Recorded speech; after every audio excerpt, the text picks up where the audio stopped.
at the end of the course, we all had to do a personal project. Come up, lad. And the idea really was to create some kind of initiative. It could be an ESG, it could be as little or as large as you wanted. And the idea was to try and put together all your learning into an actual proposal for this initiative that you would then present to ideally the board or the highest grouping you could, and hopefully get approval so we could actually have a real impact in the world to start doing things as opposed to talking about them, much as Mark was saying. So we shared a lot of really good ideas. We did a funny thing yesterday. We did kind of speed pitching. One of my daughters had to go speed dating recently, and I thought, that's a great idea. We did speed pitching yesterday, but everyone talked to the other for 3 minutes, and we removed all the chairs. It's a great way to share information. But 3 of the projects are here, which is great. So, Frank, do you want to start with, I should say 2 of you are on circularity, and 1 is on food waste. Yeah, brilliant. Okay. So, Frank, do you want to maybe just describe your proposal and let us know how the board reacted and where we are in the project? Okay. So, it's about circularity, as you said, Mark. So, circularity, just sort of reminder, I hope that everybody knows about it, but circularity, basically, as I understand it, 2 main concepts. Let's go back to common sense, because our grandparents used circularity, or grandparents. So the first thing is, let's go back to that common sense we used to have in our everyday lives. And the second thing is to start considering waste not as a waste, but as a resource, like in nature. There's no waste in nature. You know? When a leaf falls from a tree, it goes back to something, it has a purpose. So that's, for me, the 2 main principles of circularity. Sorry. So being responsible of construction in Accor Invest, I want to fit this circularity in what we're doing and when we build and renovate hotels. In Europe, when we renovate or build, the stream of waste generated by construction is the biggest one in volume. It's about 35% of waste generated in Europe comes from construction. So that's one of the first figures. Our hotels, we renovate hotels. Accor alone, the Accor group, they renovate about 100 hotels in Europe a year. So that's a lot. That's only one operator, yeah? And there are other ones. Small operators that we don't know, not in the radar, most probably they renovate their restaurants, their hotels, so there is a lot going on. So the idea would be, what does all this become? When you renovate, you generate this waste. Another figure in Europe, construction waste is about 50 million tons, and only 25% of this is reused or recycled. So it's not a lot. So we did, in Accor Invest, we did some tests. First thing, during COVID, we were lucky enough to have some time, and we had a big warehouse in Dunkirk, so just across the river. And this warehouse served what? When we did renovations in the UK, everything, not almost everything, was shipped from Europe. So to that warehouse, and for the building site, whatever it was, we put everything on a lorry or a truck for the Americans and shipped this over through the channel. And so we had tons of things in this warehouse. Sometimes leftovers from building sites because you change the concept and you don't know, so it was full of stuff. Kitchen equipment, doors, whatever, you know, glass. So we just had this idea of, let's build this circular platform. So we had time, we developed for 4,000 euros app in Singapore, in the hotel we have there. So it's basically like an Amazon thing where you have on your app whatever you want. And we opened this to the local hotels and to some charity associations. Everything went away. So we gave everything more than we sold. Okay, for tax reasons in France, we had to sell for a small price. But the principle was just to see the technicality of how does that work. That works. It's not complicated to put together this application. And the other test we did in France we have quite stringent obligations on construction sites. You must do a diagnosis of your waste before you renovate. So you must say, this is going to landfill, this is going there, this is going to reuse, etc., etc. So we use this French regulation. on a building site, on the transformation from Ibis to Mercure in Paris, called Sacré-Cœur, which will, by the way, open just before the Olympic Games, I hope. So that's a challenge. Yeah, we're almost there. So we monitored. It all comes to data. So we calculated, checked everything. How much of what is reused, recycled. And we came with big figures. More than 80% of what was thrown away can be either reused or recycled. More recycled than reused, but still, it's a gigantic thing. It's 80% in weight. Okay. Yeah? So it's great. And we did another thing. When we developed some bedrooms, Ibis and Novotel bedrooms, not to say the brand, in AccorInvest, instead of having eco-designed bedrooms, we say circular bedrooms. And what does that mean? That means that we have designed these rooms so that at the future renovation, we can already reuse and recycle, and more reuse than recycle. And we have calculated how much we can reuse.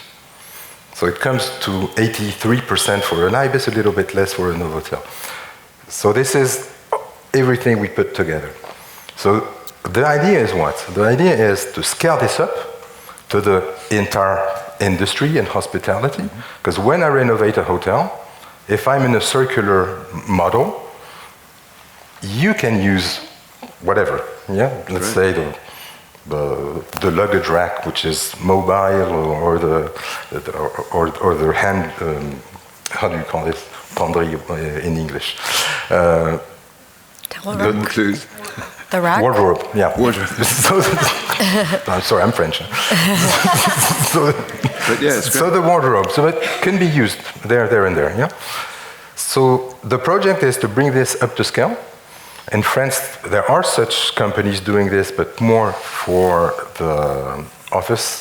Yeah? It's big developers doing this for the office. It's easier, but we can do it for our industry. The major marketplace, essentially. Yeah, great. Yeah. The big operators, they have created HARP, Hospitality Alliance for Responsible Procurement, and my proposal is to work with HARP as one of the biggest owners in Europe and other owners to create this marketplace. All benefits. First, okay, obvious environment, less resource used. That's obvious. Scope 3, same thing. A side effect is the cost of your future renovation. Even if it's not immediately now, in the future, it will cost less to renovate, just because you're reusing stuff. And if it costs less with the same capex, but you can do more. And doing more, but you make your operator happy, you make your guests happy, or more often.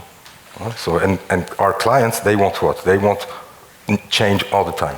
Yeah, everything is so urgent, they want new things all the time. That's a side effect.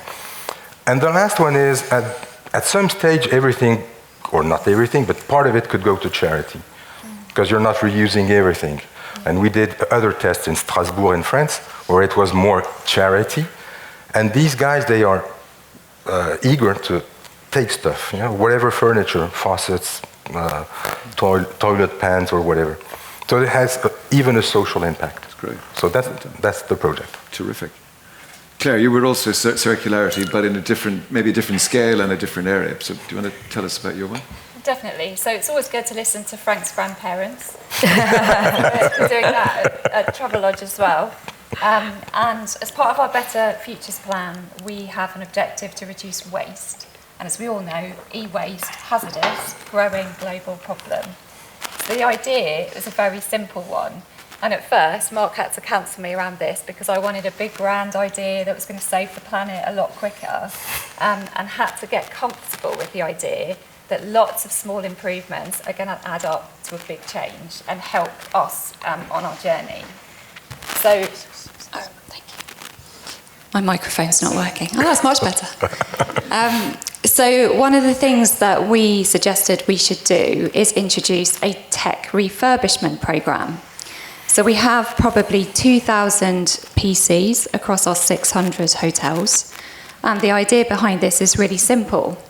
We can work with a partner to take them away, reuse 80% of the parts, and provide them back to the hotels good as new. So because this idea is so simple, that's part of the charm. The issue with e-waste, and particularly for personal computers, is that most of the carbon and the environmental impact comes in the manufacturing and shipping process, 85% of it. So once that's done, it's done. It doesn't matter how well you recycle it, you can't undo that impact. So we have to look at how we reuse it. At Travelodge, we've got a big idea around sustainability running through everything we do. So it really echoes what Mark was saying about this coming from the top, and our chief executive really supporting this as part of our strategy. But what we tend to find is some of the business units don't know how they can help. So our IT team don't have a direct line of sight to some of the bigger sustainability projects that we're doing. So this is perfect for them. We decided to take the idea on at a time when we're already making a change in our suppliers and our partners. So it's actually a really easy change to implement, and something that we could do quickly at a low cost. It should be absolutely transparent to the end user. We'll track that over time because that's an important critical success factor for the project. And it will also create a modest cost saving over the life cycle of the PCs, but it will actually double the life cycle of the PCs. And it's one of the things that we've been talking about quite a lot on the course, is how do you link some of your sustainability initiatives to financial return to help get buy-in and move them forward. So I'm delighted to say we've decided to take it forward and be starting very soon. Well done, that's terrific. Soraya? Great. Something different, food waste. I know we're breaking for lunch soon, so it's probably very pertinent. So I think some great ideas in terms of thinking of the small actions that can have that major impact. But from my side, I think we were thinking of, okay, hotels, we think hotels are mini cities. They have these F&B facilities that run all day. What is the impact that those F&B facilities are having on the environment, especially when we're thinking about food, the breakfast buffets that everyone likes to participate in.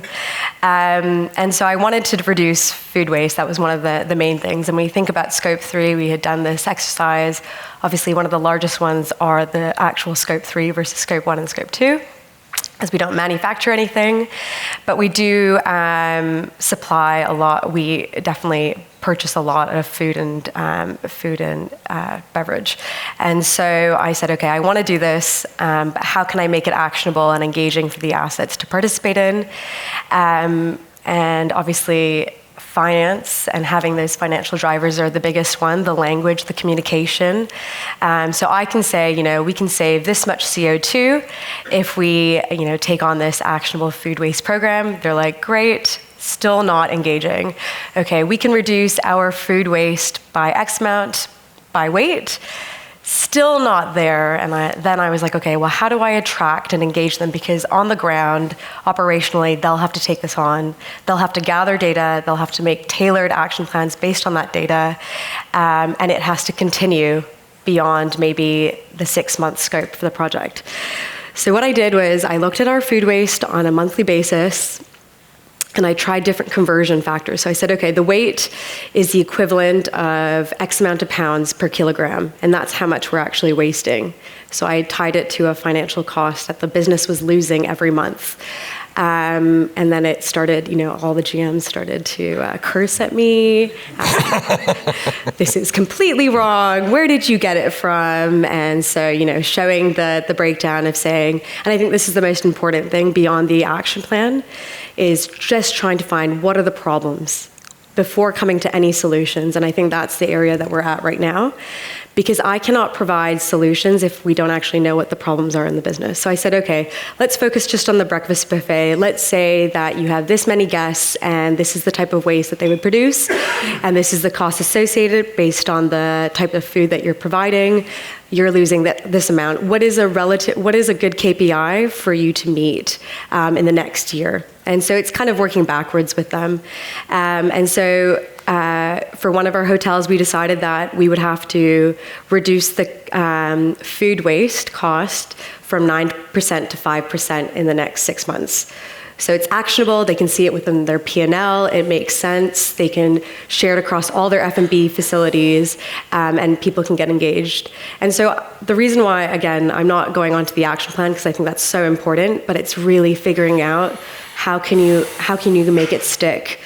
And so I can say that some of our top properties that offer the breakfast buffet have now signed up to make sure that they can track their food waste, they can understand through preparation, storage, if it's being spoiled versus understanding if it's coming from the guest, where is it coming to, then they have the autonomy and the agency to devote certain tactics to reduce that. So we've come together, we've looked at their statistics, we've agreed on some KPIs, and it's up to them to make sure that they can make those reductions. And it'll be tied to their scorecards. And I think previously you had mentioned making it personable. You know, their actions have a huge impact on the business, and that needs to be realized within their monthly KPIs. That's great. They're cool, aren't they? Great. It's really cool. I know all your colleagues, all the ideas, they were brilliant yesterday, weren't they? It was really cool. Just on a couple of thoughts. This, again, you're hearing it again and again. Data, financial grade, that's been audited, that we can integrate with financial data. It's making that connection is the magic key. That's the key, as Mark was saying. It changes the whole conversation. You couldn't get heard, Carbon, I know I should do something, I'm busy. You know, caring, yeah, I'm too busy. You can save money, you can make money, you can grow the business. Okay, I'm listening. It just changes the whole thing. So it's great, fantastic. Does anyone have any questions for the guys before we? Yeah, hi, I'm Sophie. Super interesting. I love the ideas. I had a question for Frank actually, because I thought the circular model is very fascinating. Did you get a chance to crunch numbers for an IBIS as well as a Sofitel? And can you say that there's a difference in how circular you can become a luxury brand as opposed to a more budget brand? I don't have figures. I'm not a figure guy. You're an engineer. I'm an engineer, yeah, but other figures, yeah, the finance people. But just on another topic, on your approach, we use the same thing for energy. Just by the way, because Accor invests 735 hotels, so our electricity bill and water bill is almost 200 million euros a year. So of course we need to reduce. It's a gigantic amount of money. And what we do when we report to ExCom, we say, would we have implemented the sufficiency plan, we would have saved that much. And that, for 2 months at the beginning of the year, is €500,000 euros. So when you get your CEO saying, oh wow, what the, yeah, that action is taken. Yeah? And it's not minus 2%, 3%, blah, blah, blah. It's real money, which is just there somewhere that you're throwing out of the windows. So to answer your question, we did Ibis and Novotel. We're doing Mercure. We know that 80%, 85% of what you put in a room can become circular, reused, more reused than recycled. And this is where we need to go, reusing for the industry. The local guy who's refurbishing his 50-bedroom hotel, he will benefit from the platform as the major operator or the major owner. So these are the figures, because we designed Ibis and Novotel that way, and we measured the carbon footprint, the carbon emitted during a renovation, and how circular the room can be. Yeah? We even went to measuring COVs and other stuff. And it works. It's basic stuff. Huh? Don't fix your furniture against the wall. Don't have bespoke furniture. Your furniture is not a hotel furniture. One example, luggage rack is a stupid piece of furniture. Yeah? It's a stupid piece of furniture because it serves only the purpose of being a luggage rack. Who needs a luggage rack at home? I don't have one. Maybe a bench would be an idea. Yeah? So transform this stupid luggage rack into something else which could become something to hide the toys for your kids, or a bench or something. So our grandparents didn't have bespoke fixed furniture in their houses. They were moving furniture from one place to the other. So let's design things completely differently.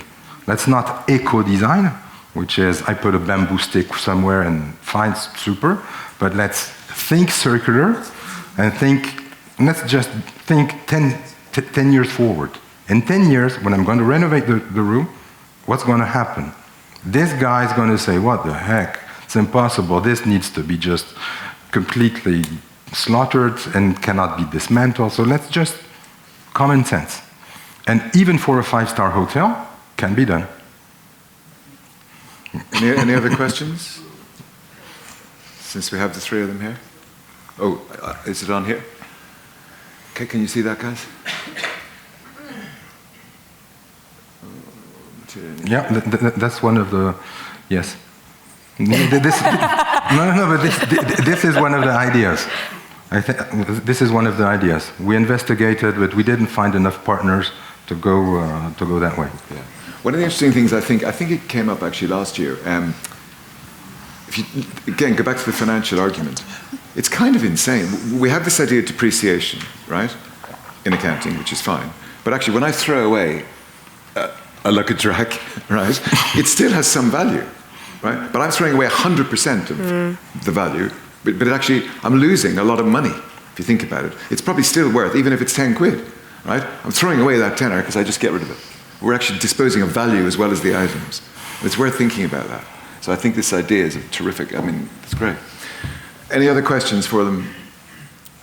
I was going to say, just on that, we were talking about before. So we did a mini marketplace for our hotel group, and we decided, okay, we don't want to throw it out. It should be used. We don't want to sell it, but we want to benefit our employees so that they get access to whatever we have, because we're doing a refurb and we need to get rid of it. So instead of obviously, calling Skipper, we said, okay, to all the employees we have, I think 300 or 350 in London alone.